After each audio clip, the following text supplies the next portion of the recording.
What is going on, everyone? Thank you for listening to the 100th episode of The Incline. It's one of your best Dodgers podcasts out there, at least in my opinion. Whether it's your first time listening because you're a diehard Dodgers fan, or you absolutely hate the Dodgers and you're trying to figure out how the heck did these guys win 10 games out of their last 11, we welcome you. And if you've been with us since the beginning, welcome back. This is Kevin Klein here. Your Los Angeles Dodgers are 75-46. That's 29 games above 500. Coming off a fantastic sweep of the Pittsburgh Pirates and the New York Mets. This team is rolling right now. David Rosenthal, how you doing this week? I'm doing a lot better than last week, Kevin. Last week I was pretty hard on the Dodgers. I think it was rightfully so, and look what's happened now. They've won 10 out of 11. They've swept the bad teams, which is what they needed to do. And we got 3 more against the bad team right now against the New York Mets coming up in about an hour. So I'm doing good, man. Look, Dodgers are getting healthy. We haven't seen them this, we're obviously missing Betts and Kershaw, but we're slowly getting back. They said today that Betts is going to resume baseball activities and go on play in a simulated game and a rehab assignment next week. Arias is coming back next week. Kershaw's playing catch. And look, if they sweep the Mets, I'm declaring the division title back on. I'm just going to say that now. I was completely out of it last week. I said, prepare for the wild card. If they sweep the Mets, it's back on. Never a doubt. Felt like I was the most optimistic last week. I said that the Dodgers were more than capable of winning those 6 games in a row, and they sure did it. The last time the Pirates actually beat the Dodgers, this stood out to me, I didn't know that, was all the way back in June 6th of 2018 when Caleb Ferguson made his first ever Major League start. But the Dodgers won 16 games straight. We own those buccos. Thank God. Jake Reiner, what's going on? Like David said, I'm doing a lot better than we were the last time we spoke. And it's because of 3 things, right? There were 3 things that the Dodgers needed to do in order to gain back momentum, go on a run that we've been talking about. And they've done 2 of those 3 things. The 2 things that they've done are win an extra inning game, which they've done twice now, and win 1 run or close games, which they've done. The 3rd thing they needed to do, which they haven't quite figured out yet, for whatever reason, their defense is still terrible. For whatever reason, their infield defense is really bad. And I saw an article in the LA Times today, basically comparing the Dodgers defensively at each position as it relates to the Giants. The Giants are consistently in the top 3 in the National League across the board. The Dodgers are near the bottom in a lot of different categories. However, I will say, for some reason, Max Muncy, who's now back in the NL MVP race, and he's fully in there. He's absolutely on fire. He leads all first basemen in the National League at defense. So that's just another notch in his cap for why he should definitely get a strong look for NL MVP. But they're winning these games that they need to win. And as a fan, it's exciting, but it's also excruciating when you basically have to win every single game, because the Giants are winning every single game. And the Dodgers, through this, great, 10 of 11 run, have only picked up 1 game. They took a step back. They were 5 games back. Then they went up to 4, but now they're up to 3. And they have a chance to pick up another half game if they're able to beat the Mets Thursday night. Right. Yep.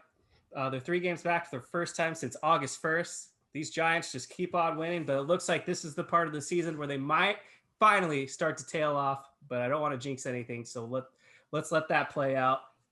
I wanted to talk about just this Dodgers pitching staff, because in the month of August, they have just been phenomenal. 2.04 ERA. That's best in Major League Baseball. We can carry it back over to last night when Mitch White stood out, had the game of his life, came out of the bullpen, pitched essentially a complete game. He went 7 1/3, but it might as well have been a complete game because he gave the bullpen full rest, which is important because Dave Roberts is doing a complete all hands on deck, his words, bullpen game tonight. So we'll see how that shakes out. But I know you guys probably want to say something about Mitch White, so let's start there. I'll just say something real quick before David goes, because I know he's a big Mitch White fan, and I'm becoming a big Mitch White fan. But this is all we were asking for the entire season. Somebody in AAA, come up here, make a spot start, become one of our starting pitchers so that everybody can get back to being healthy. We just need a guy who can give us a quality outing every 5th day, while Kershaw gets better and gets back to business. The Dodgers, like we saw, Cole Hamels, he's not going to be there anymore. He's out for the whole rest of the season. Who knows when Danny Duffy's coming back? So it was really important for Mitch White to come out, and he's been out there consistently, even though he didn't start. Like Kevin said, it was as if he gave us a start because he gave us 7 1/3 scoreless innings out of the bullpen. I don't care if it's the Pittsburgh Pirates. The dude shoved, and he earned a spot in this rotation. As far as I'm concerned, they should keep him in there the rest of the way. Yeah, I mean, I totally agree. I've been a Mitch White fan, even when he was kind of getting lit up early in the season. Because if you look back to those games, he kind of got thrown to the wolves. I mean, you threw him out there in extra innings when he shouldn't have been out there. You threw him out a couple times where it was he has no business being in that game, but they had nobody left. So look, I've been a believer in his stuff for a long time, and it's great to see it's coming to fruition. Just another member of that ridiculous 2016 MLB draft class from Andrew Friedman. But another guy we should talk about a little bit, or at least give credit to, is Andre Jackson, who looked phenomenal in his major league debut. Through 4 innings, I believe, didn't give up a run. And it looks like that changeup is disgusting. That's on the. It's not quite Devin Williams' changeup, but it's up there. So I'm excited to see what he can do. Maybe in the future, you piggyback Mitch White and Andre Jackson together, and that's your game right there. You go 4 and 4 or whatever, and bring in Treinen or Kenley, which we're going to talk about later. But I like that suggestion if and when Kershaw comes back as a starter. Yeah, I think Andre Jackson is definitely going to make another appearance this season. I know they sent him down, but I was really impressed with his major league debut. I loved the movement on his fastball and the changeup.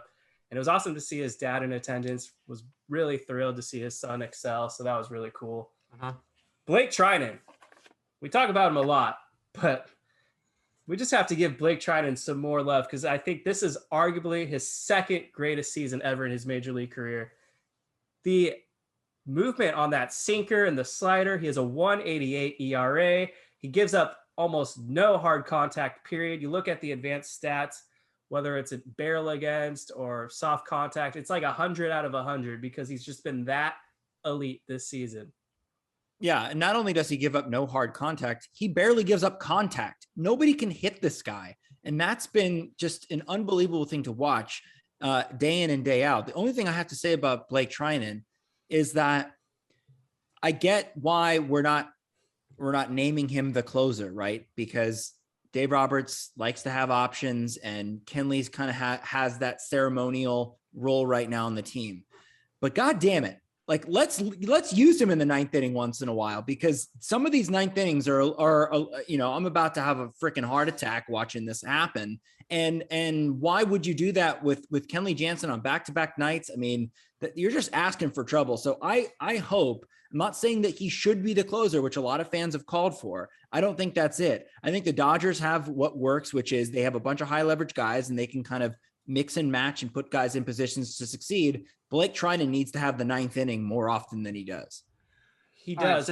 But I was just going to say real quick, when Roberts placed Treinen in the 8th inning a night or two ago, it was against the Pirates 1, 2, 3 guys. And I would rather Blake Treinen go against that part of the order than 4, 5, and 6. I know Yoshi, for whatever reason, owned Jansen, but the guys that followed him up really aren't intimidating as opposed to Brian Reynolds. That's a bat you have to get out. I agree, and I want to get into this debate. Might as well do it now, but just to shed some light on how dominant Treinen's been. First of all, he got 7 outs against the Pirates over 2 games using 16 total pitches, which is ridiculous. He's averaging 12 pitches per appearance, which is also ridiculous. The last time he allowed an earned run was June 23rd. June 23rd. That's 23 straight scoreless innings from Treinen. Absurd. But here's what I want to talk about. The Dodgers need to stop the ceremonial role of Kenley Jansen. They just have to stop it.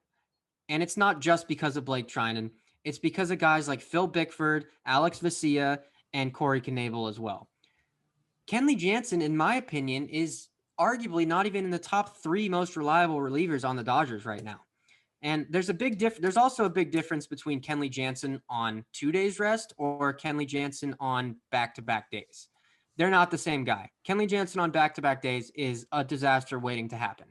But my point is, I agree with Kevin. I think Trinan needs to be in there for the heart of the lineup, whether that's the 8th or the 9th or even the 7th potentially. But look, it can't just be Kenley in the 9th. It just can't. You got Bickford, you got Vesia, you got Knebel. You got to use him. This ceremonial role needs to be abolished.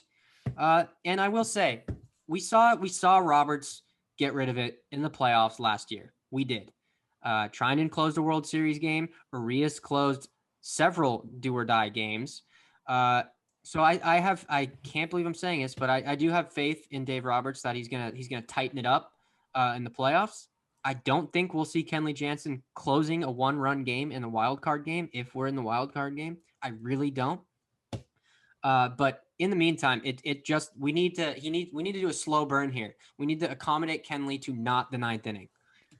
Yeah, but I will say this though, after there was that stretch there where Kenley blew a save in Colorado. This was after the trade deadline, I believe.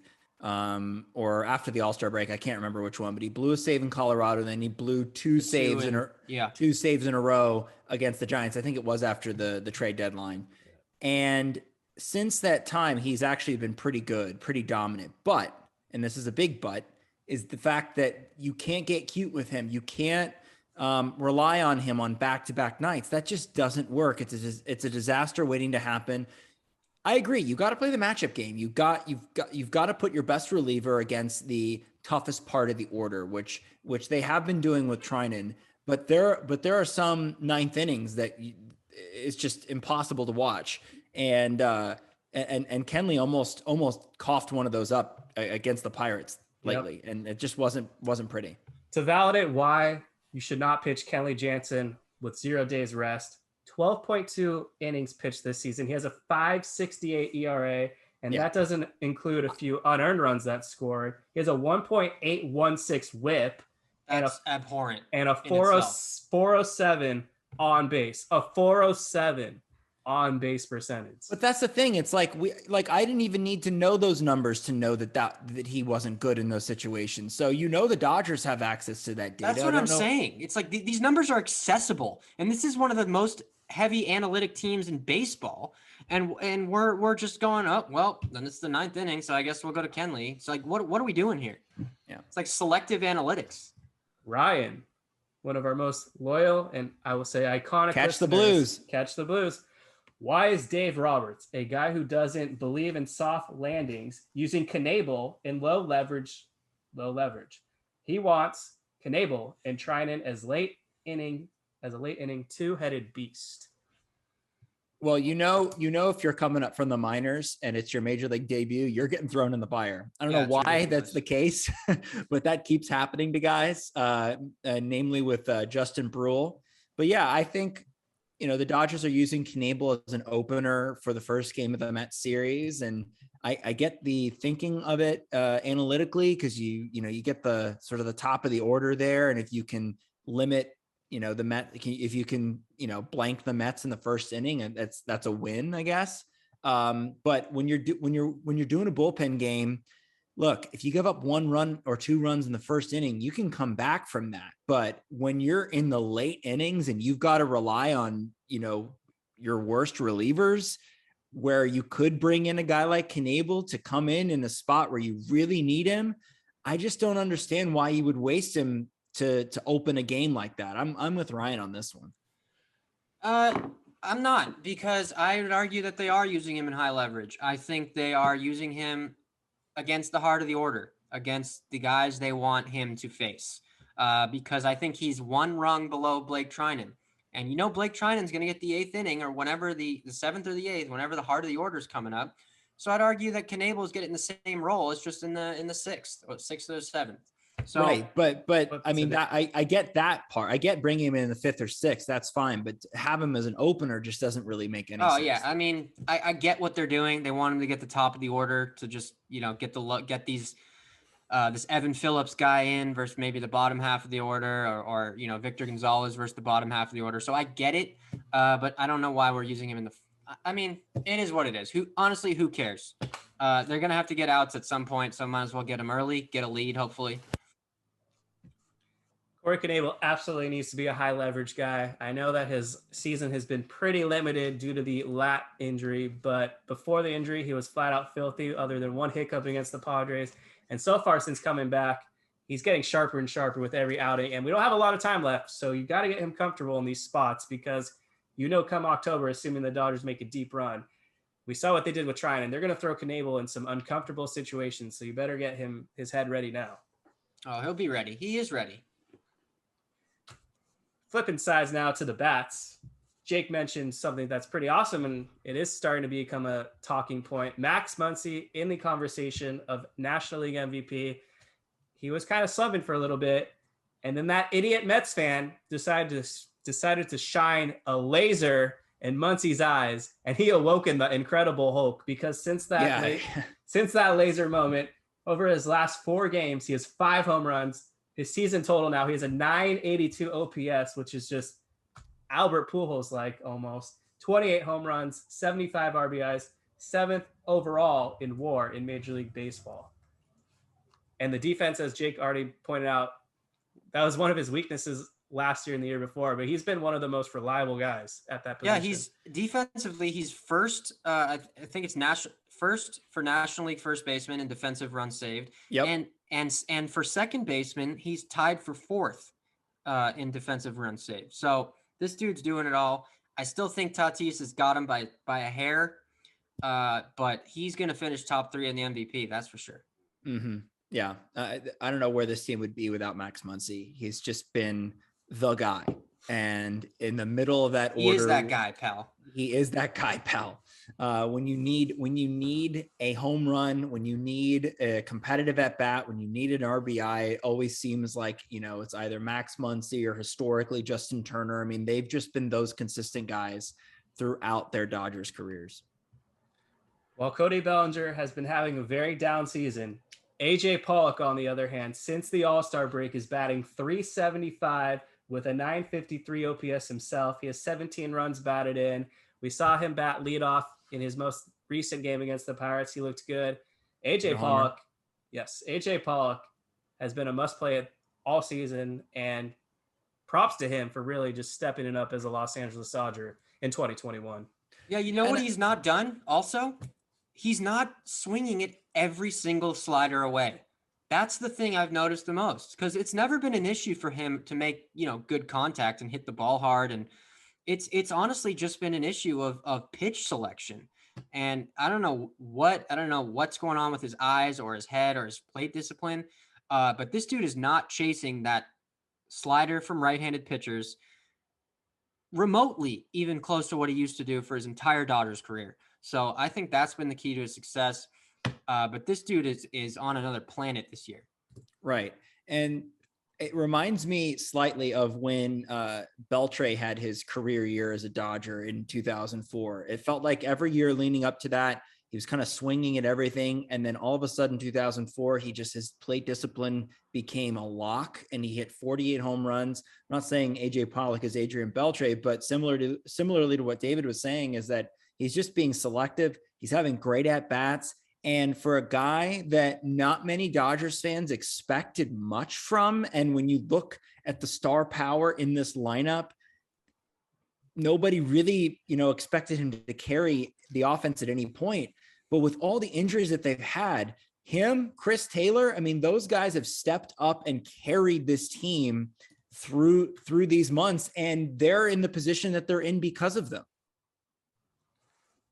There's a new governor in New York. During that short vacancy, Will Smith really shined in New York at Citi Field. He had home runs in back-to-back-to-back games, and they were all clutch home runs, if I'm not mistaken. He broke up Taijuan Walker's no-hitter that I think was taken into the 7th. He had a late go-ahead home run when the Dodgers really needed it to avoid that BS extra innings Manfred nonsense. So if you guys want to talk about Will Smith, opening it up. I was just happy to hear you talk nicely about him. Yeah, I was going to let you go for as long as you wanted to go. Yeah, keep going, Kevin. This is great.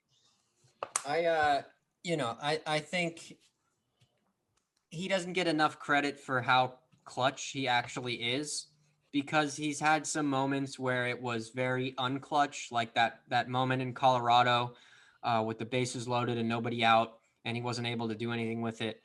But there's nobody better on this team from the 7th inning on. The numbers back that up. And he's at his best when these pitchers are throwing him inside, because he can turn the hands over. He can bring the hands inside, clear the bat. If I was an opposing team, I would not throw him a pitch on the inside half of the plate one time. That's his hot zone.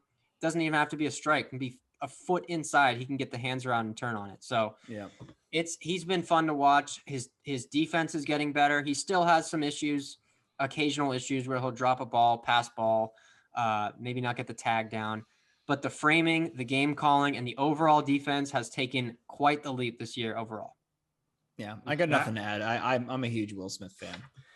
I'll add Max Scherzer has been very revering towards Smith, only saying nothing but good things. So yeah, very complimentary. Yeah, very good battery right there. Scherzer's a smart man. He wants his bat in the lineup. Lastly, in the month of August, Corey Seager is Corey Seager. He's been on a tear, 333 batting average, 970 OPS. The doubles are back. He's got 7 of them this month. He's got a couple dingers. That's right. I said dingers if you get the reference. But anyways, I feel like this Dodgers team with Trey Turner in there, Corey Seager in there, obviously Muncy we already talked about. Hopefully we get Mookie Betts back very soon. But when you have all these guys rolling right now, this team is unstoppable. And that's why we're seeing them on this tear where they've won 10 of their last 11 games. Yeah, no one's ever criticized Corey Seager for his bat. I mean, the guy can just rake. When he's healthy and he's going right, he can rake. And he like Will Smith, is clutch. And so to see him come back from that hand injury, I was nervous that, with all the setbacks, he wouldn't be coming back at full strength, but it appears he is. He's playing serviceable defense. I haven't seen him make any huge blunders since coming back. So that's encouraging as well. And yeah, I have no complaints about Corey Seager since he's been back. So here's what I want to talk about real quick. If we got a little bit of time. Got plenty of time. The schedule towards the end of the year, because I'm going to assume the Dodgers are going to take 2 out of 3 versus the Mets, because the Mets are We're actually playing the 4. Is this a 4-game series? Yes. Okay, then I'm going to say 3 out of 4. So the schedule to end the year, the Giants and Padres play each other for 10 of their final 19 games. That's going to be a gauntlet. And frankly, we just basically need the Padres to split if we take care of our business. But our schedule to end the year is it's a mixed bag. You got 3 with Milwaukee, 3 with San Diego, 3 with Colorado, 3 with Cincinnati, and 6 with Arizona. So that's 9 games where it should be automatic wins. And then you got about 3 series where it's playoff teams or near playoff teams. So I think the division is going to come down to the final 19 games. I don't think it's going to be determined remotely close before then.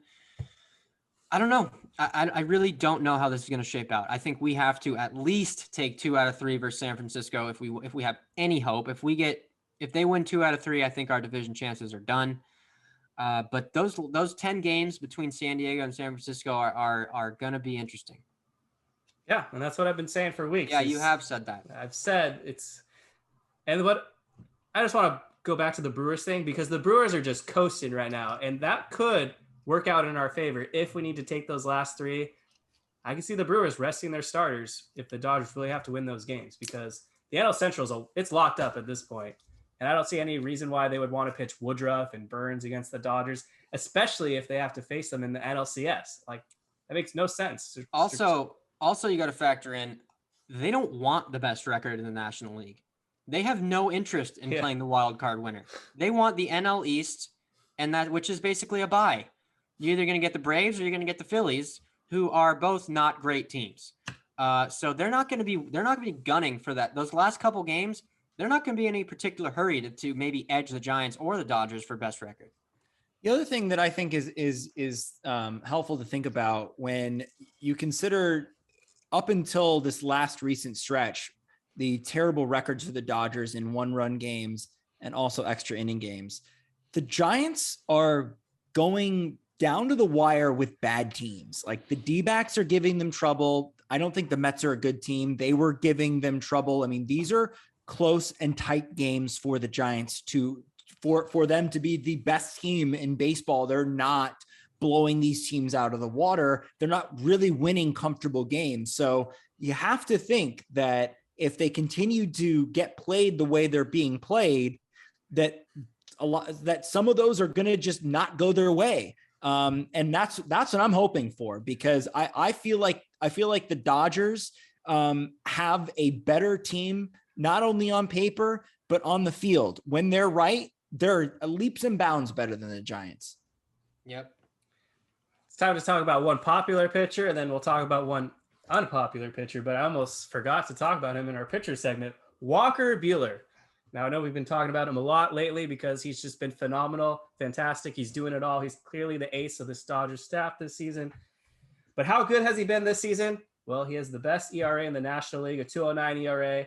He has an 0.9938 WHIP, which is phenomenal. When you have a WHIP under 1, that means you're getting the job done. His biggest competition was Zach Wheeler, but thanks to Bob Nightingale, and Jake, I'll give you an opportunity to plug something in a second. Bob Nightingale tweeted something about Zach Wheeler having 9 up, 9 down. Well, against the worst team in Major League Baseball, the Arizona Diamondbacks, they shelled him after that tweet. So his ERA has now ballooned up to 2.77. That's a pretty big advantage for Buehler right now.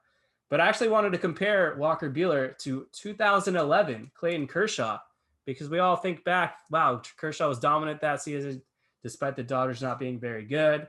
Kershaw finished with 21 wins, which was just the only 20-game winner, I think, that season. Maybe Kennedy was there. I can't remember. But regardless, Kershaw in 2011 finished with a 2.28 ERA and a 9.77 WHIP. You compare those numbers with Walker Buehler that I just said, Buehler is having the better season. And I believe both them are in their 4th year during those time frames. So Walker Buehler is on a great track right now in his career.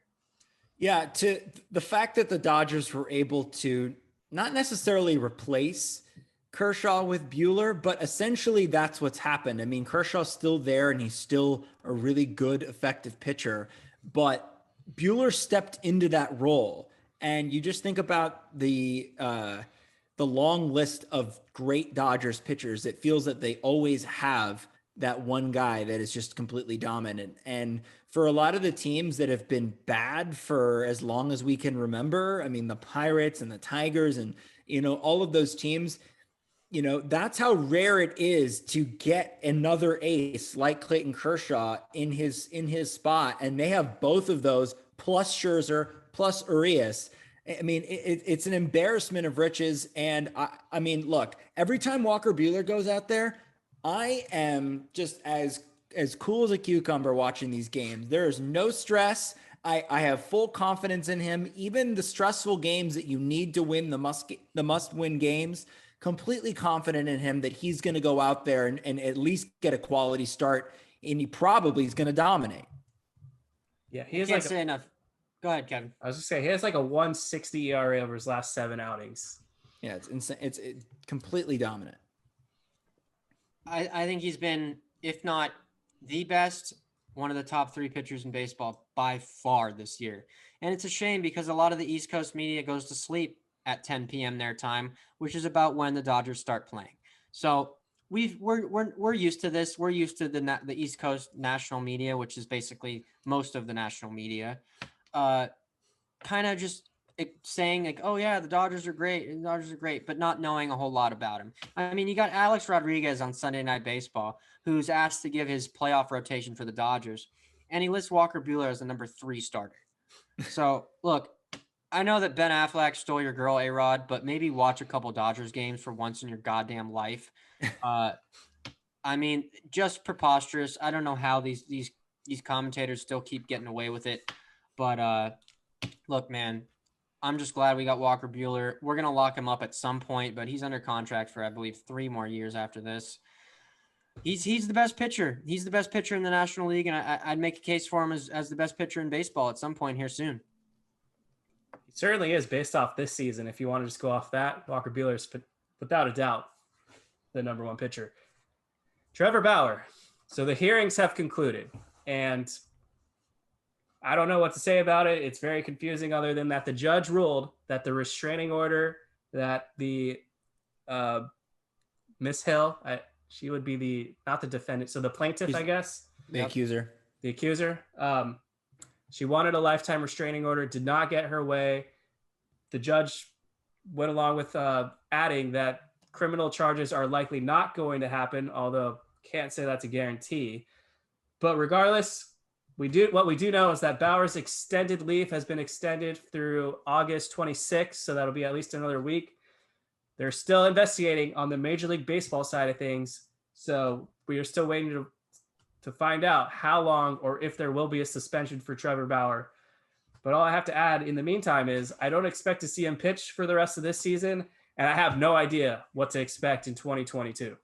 Yeah, and from what I can gather, it seems as though Major League Baseball is going to be waiting to see how the criminal process plays out. From what I hear, they could come and say, you know, we're going to suspend him or not suspend him, or however they want to deal with it. But I think that's what they're going to wait for. The Pasadena Police Department is still investigating, according to them.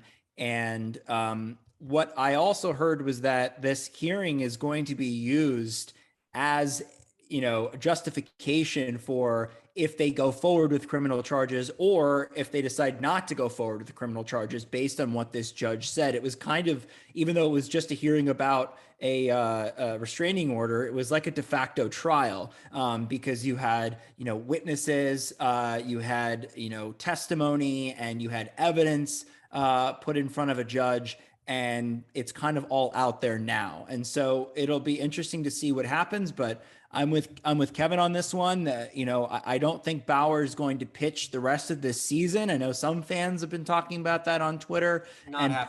And personally, I don't really ever want to see him pitch for the Dodgers ever again, regardless of what happens with the criminal investigation. Yeah, here's where I stand. So I've read a couple tweets and some analysis from people who know more about the legal system and MLB's domestic violence system than I do. I don't think there's going to be criminal charges based off of what the judge said today. But I do think that there is 100% going to be a suspension from MLB. It's pretty clear that he violated if you look at the language in their domestic violence policy, it's pretty clear he violated it. And I do hope he's suspended. You know, when the Dodgers signed this guy, I was stoked. I was a big fan of his. I was a big fan of him as a pitcher. But after this, it's just, you know, it's pretty inexcusable all around. So I do hope he's suspended. I hope he's suspended for 2 years. And I hope the Dodgers get out of this contract, and you can let someone else, if someone's willing to give him an opportunity, go ahead, give him an opportunity. But I hope, you know, I'm with you. I hope he's pitched his last game for the Dodgers, and I hope he's suspended for a foreseeable amount of time, because you just can't do that. You just can't do it in regular life, as a normal person. And especially if you're an athlete who has obligations to not just yourself, but to a team. Right. And it was very telling during this process that it came out that the majority of the players, or I shouldn't say majority, but a number of the players didn't come out, but it was reported that they said they didn't want him back. That is huge. You've got that. And you've also, you know, I don't think the Dodgers could ever justify putting him on the mound again. Just couldn't do it. I'm with you. And it's, you know, you look back to why they vetoed that Aroldis Chapman trade. If they had known about the pending complaint against him from Cleveland, which apparently is a thing, there's no way they signed him. But unfortunately for everybody, that record was sealed and nobody knew about that. So look, I know there's some people hopeful out there. You know, we don't know for a fact that he's guilty. Obviously, it sure looks like he's guilty of something. But you know, for a lot of us, for a lot of people, there's just no reason to continue having him on the Dodger. And one thing I want to point out, as of now, the Dodgers cannot do anything. It is in MLB's hands. So if you're going to try to criticize the team, why is he still on the team? They legally cannot do anything right now until MLB is done with their investigation.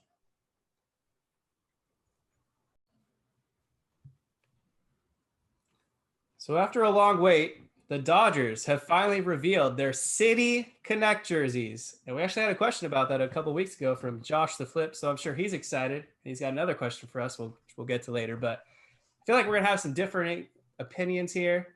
For me, I found them pretty lazy and uninspiring, and it's basically they took their spring training jersey, got rid of the Dodgers, put Los Dodgers on it instead. I know people are saying Los Doyers, and I think that's how they should have spelled it. And then the hat, what the heck? It just says Los Dodgers. I agree with you about the hat. Little uninspiring, especially since it matches the jersey completely. But overall, I mean, at least we didn't get the Serpientes. Like those uniforms are awful. At least they kind of went with what they knew was kind of their bread and butter, which was all blue, Dodger blue. And they're honoring the Mexican heritage, the Latino American fans of the Dodgers and that entire history there. So I'm happy with that. And I don't think that they're the coolest jerseys ever, but I kind of like them. I just don't get the hat. I just wish the hat was a little different. Yeah, I'm not going to get too greedy here. I like them a lot. I love the blue on blue on blue. If they had white pants, this would be a disaster for me, but the blue pants save it. Could they have done a better job? Yeah. Could they have done a worse job? Even harder, yes. So they didn't get too cute with it. Could have been a little bit better. I feel like I could have designed these, so whoever got paid to do this, congrats on the free money. But look, the blue on blue is going to look fire. In the pictures they showed us, the pants were super baggy. So I feel like those were just the pants they hadn't really been fit to the players yet.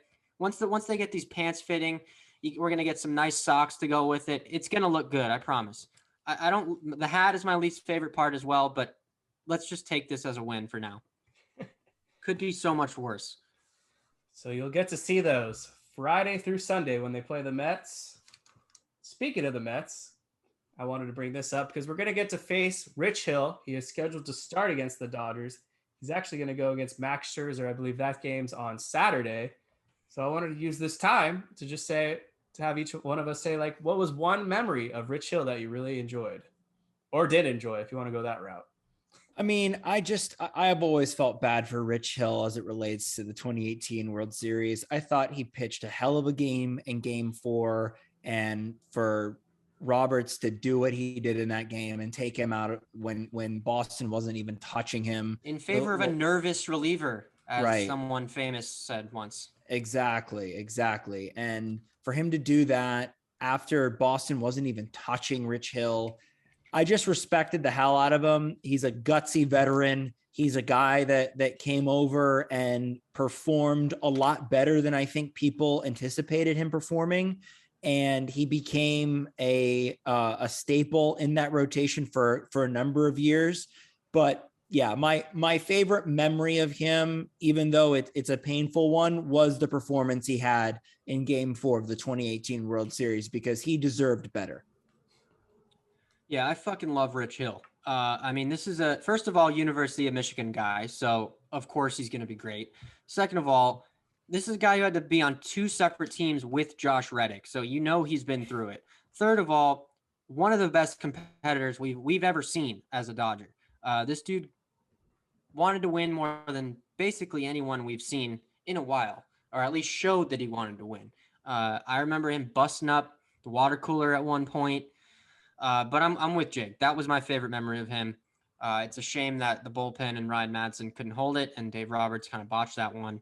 Because who knows how that World Series turns out if they win that game. I still don't think they win it, but who knows? That's why you. But it makes it interesting. Yeah. But yeah, it's gonna be nice. Hopefully we beat him around for a bit, but just an overall a great dude and a fun guy to watch.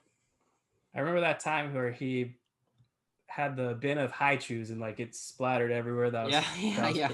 But my favorite memory, even though it didn't end well, was when he took a no-hitter into the 10th inning. Yeah, that was against the Pirates, right? Yeah. Yep, I think that was 2017. I feel like someone made an amazing catch. I know Puig did one in Miami and Roberts took him out early. He was throwing a no-hitter and he didn't let him finish it. But this time, Dodgers couldn't score for whatever reason. 1-1 or no, it was 0-0 obviously because Hill was having a no hitter and the Dodgers lost. I think Josh Harrison broke it up, but that was a cool one. Hill really battled that day. What about Players Weekend? Dick Mountain. Yeah, That's right. That was iconic. That was a great nickname. Steve M. You don't have to answer this one if you're superstitious, but predict how many games the Dodgers will win the division by. He thinks it's 6. I've been saying they're going to win it. I think they're going to win it by 3. That's what I've been saying.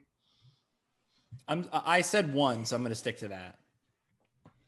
I am deferring this until after the Mets series. Josh, the flip. His question is pretty straightforward. If X happens for the Dodgers, or if X happens, are the Dodgers winning the World Series? Yes or no? So I guess it's just if this happens, the Dodgers are winning the World Series. For me, it's if they get healthy, they're going to win. No, I think he just wanted a yes or no question and not an explanation as to, if this happens the Dodgers will only win if this happens. So it's a yes or no question. Okay. Well, still the X is going to be healthy and it's yes. I don't answer those questions. I never have. I can't. Moving on. This is a good one. We kind of talked about it a little bit, but Big Dingers Club. What is our take on the health of Mookie Betts? We got the update that the hip is feeling great, no pain. He is going to resume baseball activities as we're recording, so that started. I'm hoping we get him back in time against the Padres. I know that's probably a little wishful thinking, but if we can get him back in September, that will be absolutely huge. Mookie Betts, after a slow start, a lot of criticism. He got that OPS up to like 895. He was on a tear. And he's playing with a bad hip. So, I mean, props to him. It sounds like there will be some minor off-season hip surgery, some bone spurs they found out. That's kind of what I was thinking this whole time. I was like, it's not going to be anything serious, but it's something nagging him. But yeah, that's my take on Mookie Betts. I mean, there's good and bad news here, which is that they're not going to, send him into surgery this season. So it means that he's playing. But the other side of it is that it's not like you can, keep him out for X amount of time so that it'll get better. And by the time he's fully recovered, there is not going to be a fully recovered Mookie Betts in the lineup. So whatever we can get out of him I'll take it. I mean, even if it's just his presence in the lineup, I'll take it. Right. I liked before he went on the IL recently. I liked when they had him batting third. I think that is a good spot for him in the order because he just can't create like he once did from the top of the order, like he did in the World Series, like create on the base paths, and good for the Dodgers for getting a guy like Trey Turner, who is lightning fast and can do that kind of stuff that Mookie did in the playoffs last year. So we just need his bat and we need his adequate defense, and we'll take what we can get from him. Yeah, so he feels good because he got the cortisone shot, and that's good news. But the bad news is you can only get a certain amount of cortisone shots before you start getting into unhealthy amount and where you can even increase the damage. So hopefully this cortisone shot holds. Hopefully he doesn't need another one because he's not going to be able to get one for the next couple weeks. So I think this rest will definitely help. It's not going to fully heal him, but it's going to give his body a nice break. Maybe reset a little some of that damage to some degree. Obviously, you can't reset a bone spur, but you can reset the fatigue of it. So we'll see. Basically, we just need him out there. 70% Mookie Betts is still a phenomenal player. Dodgers games summed up wants to know, assuming Kenley Jansen leaves us in free agency, which young guy, and I said young guy, so not Blake Trinan or Knebel, do you think will get the most opportunities to close out games? I think it's still going to be a closer by committee unless they go out and get someone that is a prototypical closer, whatever that is. But I think that role is going to be kind of, going away, and it already is going away. But if I had to pick one new guy, I would say with the way he's going, Phil Bickford would be the guy that I would have in the ninth inning closing games out, along with Trinan, along with Knebel if he comes back. I'm gonna pick an unpopular option here because I still have faith in this guy, and it's Brusdar Graterol. The potential is there, the stuff is there. It's just a matter of why isn't this guy missing bats? And it doesn't make a lot of sense. Is it the doesn't. movement though? I mean, isn't that what it is? It just doesn't make a lot of sense. But when you got guys on your team like Blake Trinan, who can work with you, I think he's going to figure it out. And it probably won't be this season. He looks a lot better than he has all season the past couple weeks. But this kid's still super young, super young. And it's the stuff is there. So I think he's going to put it together. I really do. And I think he has the potential to be a lights out closer. To save time, I also had Brusdar Graterol locked in my head. So we'll move on. David did a great job of pretty much saying what I was going to say. So Tim, SD Rogers, who runs a cool prospecting site called Dodgers 2080, says, congrats, guys. So thank you, Tim. Shane Greene. Haven't talked about him yet. The Dodgers signed him to a major league contract. They're expected to get him to come to the bullpen this upcoming weekend. I like the move. You know, he did struggle this season with the Braves, 8.47 ERA, but we saw last season he was a pretty good setup arm. This guy will top out 92, 93. He throws a mix of a cutter and a sinker. He's got a nice slider. He can generate whiffs up to around 30%. It's a low-risk move at this point, and the Dodgers need arms. And I was always saying, like, they don't need to trade for a big fish at the trade deadline. And it seems like this season more than ever, there's just a lot of proven, established veterans out there on the market. So the Dodgers are going to roll the dice first with Shane Greene, and we'll see what this guy has to offer. He definitely has the experience. I mean, if there's anything I've learned about the Dodgers is that guys that have had terrible seasons, and I'm talking strictly about relievers, it doesn't really matter when they come over here. Because guys that have had horrible records have come over here and absolutely have been dominant. I mean, Phil Bickford was DFA'd by the Brewers, came over to the Dodgers, and he's one of our best high leverage relievers. So bring on Shane Greene, bring on Neftali Feliz. Who else you got? Justin Brule. I mean, I don't care. You know, I think that's Andrew Friedman's MO, is just to bring in guys that he thinks are good or he sees something in them. If they work, great. If not, like Kevin said, it's a low risk move. See, I'm on the complete other side of the fence. I despise this move, and let me tell you why. Kevin hated this guy about a year and a half ago, and he was right. He was right. I was pounding my fists on the table when he was on Detroit before the Braves traded him for the Dodgers to get him. And he has not been the same since he left the Detroit Tigers at all. And you know what this move reeks to me of? Ryan Madson. That is my fear with this move, is that, hey, maybe Shane Greene pitches well for 3 weeks. And maybe it's like, oh, okay, this guy's an option. Maybe we'll keep him. Maybe we'll put him on the playoff roster. And then what is he going to do? Shit his pants in the playoffs and cost us whatever series. So I hate this move. I hate it. He's looked bad since he joined the Braves, and he's looked worse this year. So I do not like this move. This move reeks of Ryan Madson to me. Yeah, they've struck gold on Phil Bickford. Yeah, they've struck gold on a couple other options. But my worst fear is that this guy pitches pretty decent, not great, but decent, and they put him on the playoff roster, and then he shits his pants. I mean, that could be the case with any of these guys. I don't think that the Dodgers are looking for another guy for the 7th, 8th, or 9th inning. I mean, they've got Trinan, they've got Knable, they've got Jansen, they've got Vesia, they've got Bickford.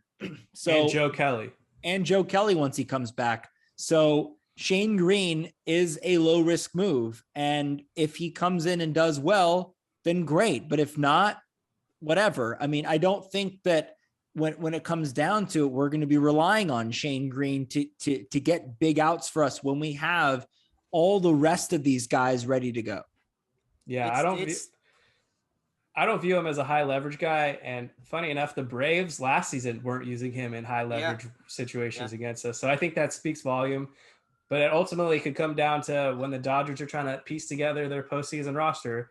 Do we go with Graterol, who's kind of hit or miss on certain nights, or do we go with Shane Greene? And, you know, if we have like another Gonsolin situation where the guy gets burned out after 2 innings, You go to Shane Greene in the third or the fourth.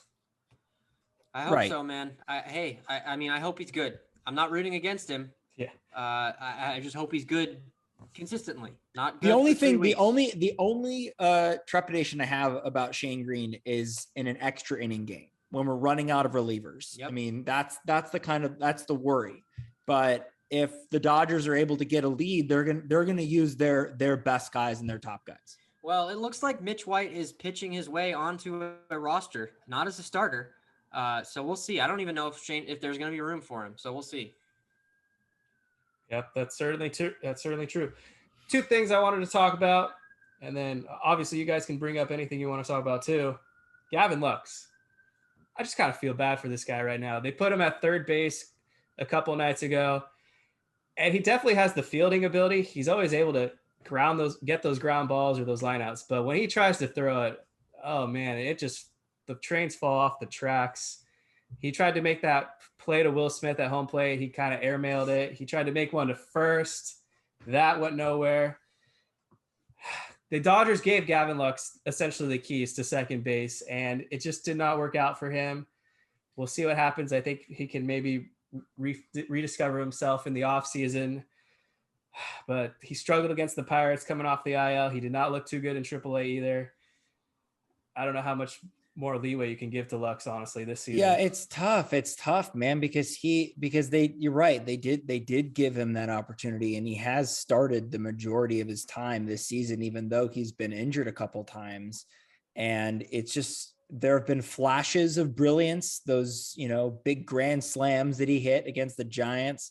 Like, there have been flashes of real promise there, but ultimately it's just not been there consistently. And I wouldn't feel as bad about the defense if the bat was there. Just kind of how I feel about Corey Seager is like, yeah, okay, he's not that great of a fielder, but at least he can hit the ball and he can, give us some clutch at bats. But yeah, personally though, I mean, they've held on to Gavin Lux this long. Like, I would give him at least one more opportunity, depending on how the rest of this year goes, and give him one more shot next year. And if it doesn't work out, then maybe you try to cut ties with him at some point. Yeah, look, he's talented. There's no debating that. You don't become the number 2 prospect in baseball if you're not good at baseball. He just hasn't been able to put it together, mainly at the plate. I'm not worried about the throws. I think that's just a case of playing out of position. This guy's been a shortstop his entire career. It's not that simple to just switch positions. So I'm cutting some slack there. He's one of the fastest players in baseball. He's got tremendous range. He's got power, and he can hit for contact. It's just a matter of putting it together.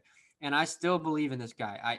I think this year may be a bit of a lost cause. Obviously, there's nowhere to start him regularly right now with, acquiring Trey Turner.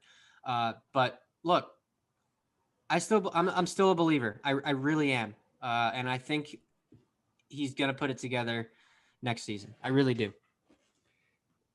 This will be an interesting discussion come off season, but it's starting to look like they're grooming Gavin Lux to potentially become a utility man. Yeah, looks like it. Or it could be, but it could just be trying to get him on the field for this year. Yeah, definitely. Last thing, after we're done with the Mets, Dodgers have an off day, and then that's when that series with the San Diego Padres will begin. The Padres, there was so much hype about this team. That's all we heard about this offseason. They have the number 1 lineup. They have the number 1 pitching staff. They came out hot in April. I know they beat the Dodgers. They swept them the last time we faced them. But they're falling apart. In the month of August, they played 16 games. They have a 7-9 record. They got humiliated by the Colorado Rockies. CJ Cron made him was their daddy. The Cron Zone. The Diamondbacks played them tough. The Diamondbacks won 3 of 4. Yu Darvish got placed on the IL. Drew Pomeranz is out for the season. They signed Jake Arrieta, who had a 6.88 ERA, and then he got hurt in his first appearance. Not after giving up like 5 runs in 4 innings. That's right. Yeah, here you go, San Diego. And then Fernando Tatis Jr., who's been the only bright spot for this team when he can stay on the field, has been exceptional with the 36 home runs. You assume he'll be out there in the outfield against the Dodgers and probably the rest of the way this season. But the last thing I wanted to say, they got no hit by the Diamondbacks. Tyler Gilbert, who actually was on the Dodgers roster this previous offseason, was a Rule 5 pick by the Diamondbacks in his first career start through a no-hitter against San Diego, who earlier this season, if you recall, was riding a massive wave because Joe Musgrove threw their first franchise no-hitter, which in my opinion is kind of embarrassing because it's taking you like 50 years to throw your first no-hitter or whatever. But besides the point, those 3 games are going to be big. You know, for sure, we're going to see Blake Snell. Hopefully this is the time that we can get to him because it's been outrageous how he's owned us. They'll probably find a way to start Joe Musgrove against us. And that third starter, don't know yet. Could be Darvish, could be someone random because they have a lot of injuries. Chris Paddock is on the IL. But this final point I want to make is that this Padres team is showing that they were not built for a 162-game season, and they may have gotten a little over their heads last season playing 60 games. Yeah, I mean, I still don't want to play him in the wild card game. And it's for one reason, and that's Fernando Tatis. Because that guy can single-handedly win you a baseball game. The Dodgers are better than the Padres. There's no question about that. But when you have a guy like that in a one-game playoff, it's still scary. Even if your team is not playing well, your trade deadline acquisitions have not been performing, your starting rotation is hurt. But you get to the wild card game and anything goes. So I still would love to avoid them in a 1-game series. In a 5-game series, bring them on. But a one game playoff, still scary. Yeah, I mean that's you could make that case for any team though. You could, yes, but not every team has a Fernando Tatis. They don't. But true. Yeah, and what I was gonna say is that you want to avoid that 1-game playoff no matter what, which is why I think winning the division is so crucial, and it's something that the Dodgers can do, and they just need a little help from the rest of the league with the Giants, and the Dodgers need to keep winning. And I mean, it's a simple formula. It's not an easy one, and it's not a gimme, but it is possible, and I think it will happen. Now, the other thing is that I don't care how bad the Padres are or whatever stretch they're going through. You know, they're gonna play us tough no matter what. They're going to get up for that series. They always do. It's kind of like how the Giants have been in the past few years, where it's like they've not been good, but for whatever reason, when they play the Dodgers, they're locked in and they play us really tough. Same thing with the Padres this year. They've played us really, really tough, and they've played us better this year. But, and this is a big but, again, the Dodgers have not been fully healthy when playing the Padres. We have not seen what the Dodgers are fully made of when they're fully healthy against this team. And hopefully we'll get to see that when we play the Padres. And hopefully Mookie Betts will be back. I know our pitchers will be lined up. We've got the best pitchers in the game. We got Scherzer, Urias, and Buehler, and they all need to be going. And if all of that's happening, then I have full confidence we can sweep them. I have this theory about the Padres, and it kind of came to me with the Diamondbacks in 2017 and 2018, where they kind of construct their roster to match up and potentially beat the Dodgers. And they put all of their scouting and all their time focusing on how to beat the Dodgers. Well, they kind of have to, don't they? But this is what I'm going to say is that they get sniped by every other team that they face because they put all their emphasis on trying to beat the Dodgers, but then they struggle against below 500 teams. And we're kind of seeing that with the Padres this season, where, you know, they come out, they have a full game plan against the Dodgers, but then they play the Diamondbacks or they play the Rockies or they play the Marlins, etc., and they just get humiliated. And I think it's my point is they put too much caring, too much focus in that pride of beating the Dodgers, but it doesn't matter if you can't beat the other 28 teams out there. I mean, I guess they're thinking that if they can match up well against the Dodgers, and the Dodgers being the class of the National League, that they could beat these other teams. But I don't know. It doesn't make very much sense. Like, why do they match up well against us and not against anybody else? Right.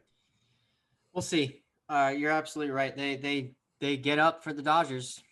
They want that rivalry. It's as corny as it sounds. It's their monthly World Series. So we'll see. I want 2 out of 3 from that series from the Dodgers, though. I want 2 out of 3. They have to. They're must-win games. Anything else that we didn't cover today, or Major League Baseball talk on our 100th episode, I must say. So that's awesome. Woo! We made it. Ambiguous 100, but yes. I just like the way the Dodgers are playing. I mean, this is what we've been wanting this whole season, is for them to win these close games, for them to win extra inning games. It's been a huge Achilles heel for them. Now, if they can just tighten up the defense, they'll be great. And if they can start hitting left-handed pitching a little better, they'll be great. But this is a great team. This is one of the best teams I've ever seen constructed, even with all the injuries. And I said that from the beginning. And now they're starting to play like that team, which is really exciting. Yeah, they're doing everything they need to do right now, but they need to keep that up right now against the Mets because the Mets suck. They are bad. Yeah, I mean, the Mets are definitely falling apart. A lot of that's due to injuries, but regardless, they are a bad team right now. You cannot deny that fact. Make sure to subscribe to the Incline. You can find us on any podcast platform. You can also watch us on YouTube. You can find us on Twitter. You can follow us individually on Twitter. All that info will be in the description below. So thank you guys so much. Here's to another 100. Next time you hear from us, the Dodgers and Padres series will be concluded. So we'll dive and dissect that series. But in the meantime, go Dodgers. Let's get above 30 games. Let's get above 30 games over 500 because this team is elite.